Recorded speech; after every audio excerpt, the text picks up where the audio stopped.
Welcome to Merchant Seeds Cup of Joe. On this episode, the countdown to planting is on. We share an updated weather outlook by Eric Snodgrass. Tune in to find out how to plan your next steps for maximum yield potential. Hi, this is Joe Mershman. Welcome to Mershman Seeds Cup of Joe. Today we have our regulars. We have Ben, Dylan, and Lynn, and what's on everybody's mind right now? Weather. So, maybe tariffs a little bit too, but let's talk about weather. We know about that. Well, I don't know if we know about it, but all we can do is keep looking at resources that are going to help us make hopefully intelligent decisions on timing of what's going to be happening in the next couple weeks. So I have pulled up here the agweather.com. This is Eric Snodgrass's page, and just to get us where we are at, the past 72 hours of accumulated precip. Lynn and I were actually over in Indiana yesterday, and there was some definite rainfall, 3 to 4, 5 inches of rain in spots in the state, and there was definitely flooding going on. I got some pictures I can throw up here of creeks out, rivers full. You can see the mud in what appears from the previous night's rain has definitely entered in some of the cleaner watersheds. So lots of erosion, lots of rain, kind of unwanted and unneeded at this time as guys are really starting to think about or get ready for getting in the fields. I would like to point out, though, when we talk about erosion, most of the fields actually didn't look like they were the culprit of the erosions. It was the hillsides that, timber ground that drained into, you get over there, there's some deceptively bigger hills that we were going over that you could tell that the timber was actually causing some of the, really dirty water, I guess you would say. So from that aspect, just want to reiterate that because, as farmers, topsoil is our livelihood. We want to take care of it. And that actually looked like most of the issues were rolling around highly populated areas and, some of the really rolling ground that, that's just a product of the velocity of the water going through that profile there. Diversifying to wheat, another good thing when you have these wet springs. Takes the workload off, a little pressure off the farmers, so and still time to double crop. So that's why wheat is starting to gain a lot of momentum in areas where they have the medium to lighter soils and rolling ground. Yeah, absolutely. And there were some wheat fields out there that actually looked really, really nice. So some of them had a little bit of water on them, but there were some really, really sharp looking wheat fields that looked like they had already had their green up on and it was time to roll. So. Mm-hmm. I guess we'll take that from basically what has happened. There's obviously an area of our sales footprint in the south, southern Illinois, Kentucky, Tennessee, Boot Hill, Missouri, Arkansas that is scheduled for some heavy precip over the next 3 days here. If you look at that, it's going to make me do the drag bar. But there's still areas that have already received 4 to 5 inches that are going to probably receive another 5 to 6 inches in this streak right here. So thoughts and prayers for those people. Hopefully everybody is being safe and paying attention to local weather and making sure that you're being safe during those times, because that's not anything fun that anybody wants to look at. And for the most part, most of the crop's not planted, so we're not doing damage. I know there's a few early birds out there that are probably worried a little bit, but for the most part, maybe we're just building our subsoil moisture up to get through summer, but it's no fun. It's no fun being a farmer when you're looking out your window and seeing flooding and what's next. And you always got to remember, it never gets as bad as what they say, never gets as good as what they say. And I know if you're looking at the rain, looking at the markets, you can get pretty depressed, and it's not a good time to be depressed. The sun will come out. Yep, and that segues perfectly into here to the 8 to 14 day precip anomalies. What you're looking at is basically 4 different forecasts for basically our 2-week outlook, and it looks pretty darn favorable. It looks like we are dry in areas that need to be dry. I think this dryness is definitely going to get us to a point where we can start focusing on the things that we need to get done prior to planting, or maybe even starting planting as we get to our first crop insurance dates. So What are the things I'm thinking about as we are in this warmer time frame? It's definitely burn down on your corn and bean fields. If you're in that no-till scenario, it's getting some field work done. I know there's a lot of anhydrous that's left to put on. With the amount of heat that we had last year, guys were nervous about putting anhydrous on when the ground was fit. Then it started raining. Then we got frozen soil conditions. So there's a lot of anhydrous to get on. My rule of thumb, and it's the industry rule of thumb as well, but when you're getting your anhydrous put on, typically you want to wait at least 2 weeks or have a substantial amount of rain. And when I mean substantial, 1/2 inch to 1 inch, you want one of those two things to happen to make sure you don't have a hot root zone that burns corn roots, especially if you are planting on top of those anhydrous strips or in the relative close proximity to that. So it's a good time to get that on when things are drying out and we're not quite far enough along for temperatures to really give us what we're looking for. So that's the precip. If you could see there, over the next 8 to 14 days, obviously we're dealing with some moisture in the near term. But what I wanted to look at, and this is a little bit confusing on this, but we have 3 different forecasts here when you're looking at Eric's stuff, and it is basically the ECMWF, the GFS, and the AIFS. And you're looking. And those are all different computer models, right? Yep, those are all different computer weather models, but it's showing where temperatures are at from each of the different models, and there's some alignment. So in the 0 to 5 is what we're looking at. We're gonna have some cold weather. So as we get through this cold, rainy period, it's not going to last long because we see the 5 to 10 day warming up nicely in a huge portion of our footprint, and you're also seeing the 10 to 15 day look like we're going to have some warmth in this as well. So what I'm getting at is if you're a wheat customer and you still haven't got things, your green up done, if you still haven't got your weed control done, now would be a good time for palisade applications as well, because when we do get this warmer temperature, that's going to actively cause that wheat to keep growing. And once we start getting a decent amount of growth where the wheat's no longer 1.5 to 2 inches tall, you're looking at that 3, 4, 5, 6 inch wheat, that's a good time to be getting your palisade on. And we're going to have temperatures in the 5 to 10 and 10 to 15 day that are very advantageous for that wheat growth. So herbicides, palisade, and if you hadn't got your green up nitrogen on, now would be a good time to get that one shot green up nitrogen put on. And I would say too, make sure you're looking at your stands too on your wheat. We've come across a couple guys that they might have spent their money on their first shot of nitrogen, but now if you're gonna go back with your second pass and spend the money, make sure we're checking our stands. That we want to continue to put the money towards the wheat, because it could be a hurt, because if it all comes down to it, we could end up putting beans in it if it comes out to it. So yeah, and both of these stands, and this is one of the things, Joe doesn't like wheat following corn for the fusarium rule. So basically the same fusarium head scab that is in wheat is the same fusarium stalk rot that's in corn. So you have a hotbed of inoculum sitting there. I think that we can come over a lot of those by our really good fungicides that we have now.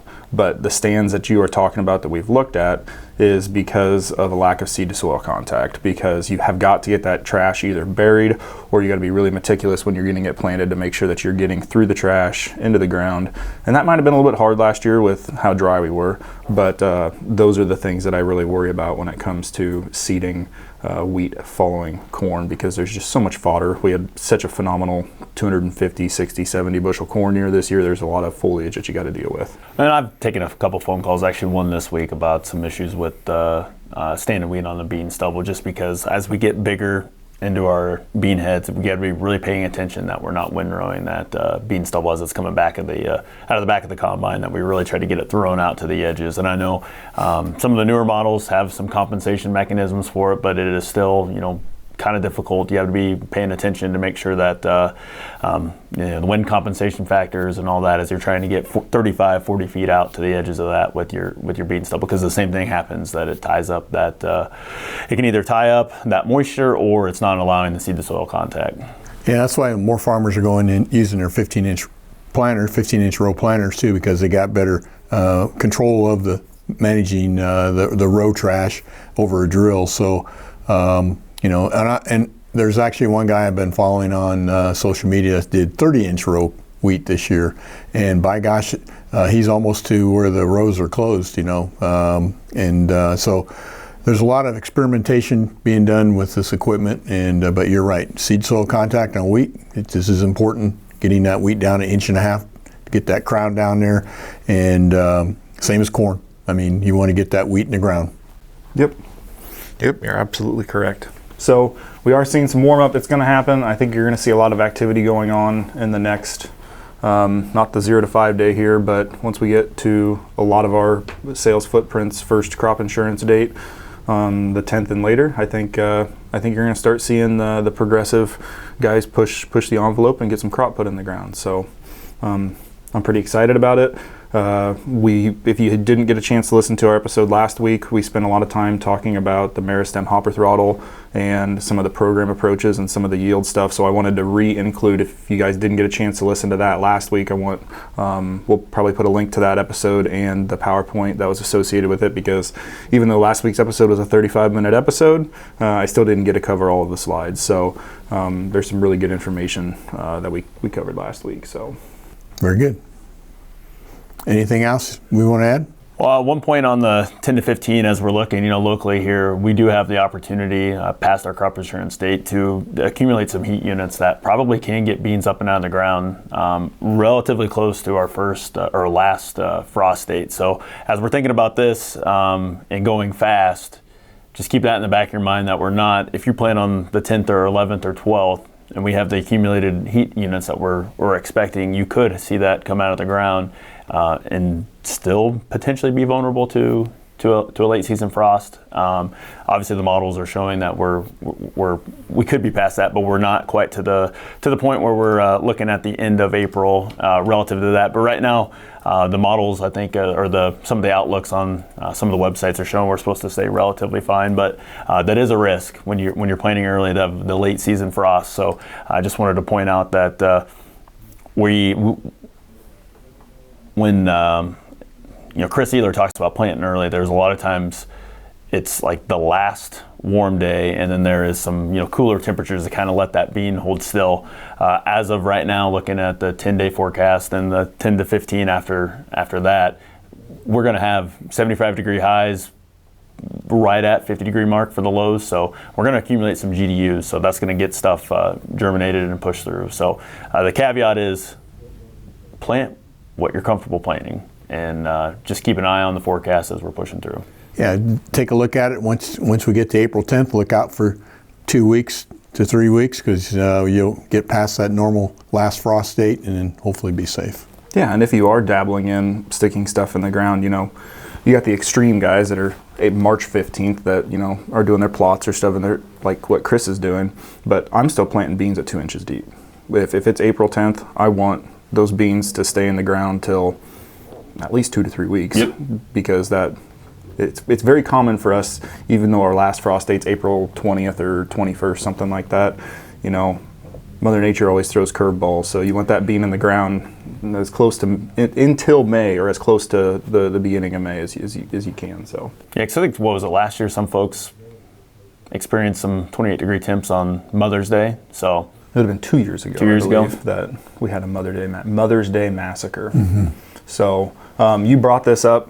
This is just a look at the 4-inch soil temps from Iowa Mesonet. So let's scroll down through here. It looks like by the 7th of April, we're at 45.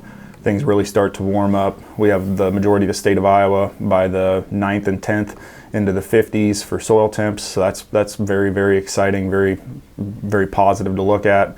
April 13th, 14th, 15th, we're still rolling good on soil temps. What we're looking for is a major negative pullback, and it looks like things cool down a little bit from the 17th, 18th from the GFS. And what every meteorologist will tell you is that once the forecast gets out too far past a week's time frame, it's a 50% guess. So these are things that we're always looking at, but these are the best tools that we have to kind of give us an idea on what the next 2 to 3 weeks is going to look like. And the caution I'd have with this too is, they're looking at the 4-inch. When we get, the colder temperatures, the closer you are to the top of the air, the actual air meets that layer there, you could have some different anomalies that go on there. I think that's the time that you had with the pictures that you showed. Just the just the amount of just shade when you get the temperatures affects that little microclimate in that area. So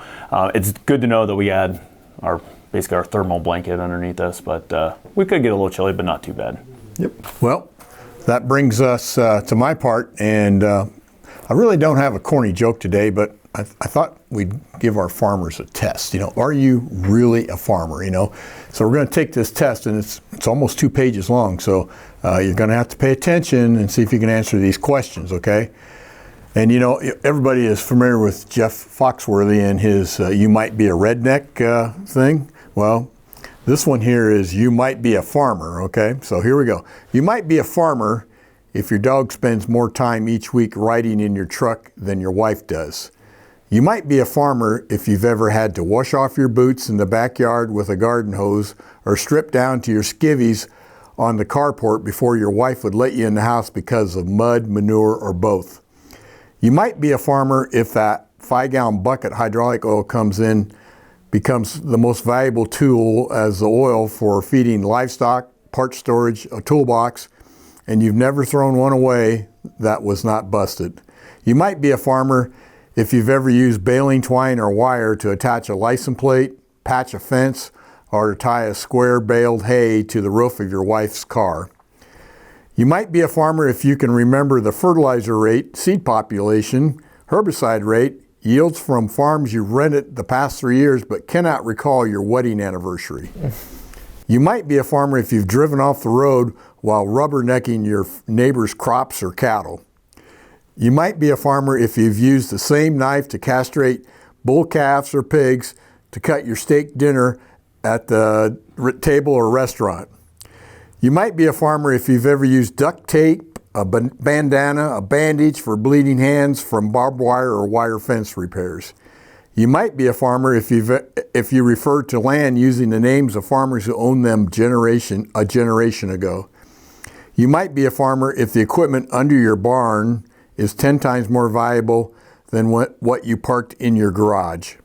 You might be a farmer if buying new clothes and boots means your church clothes can now be used for work. You might be a farmer if you have more hats for different occasions and outfits than shoes to choose from.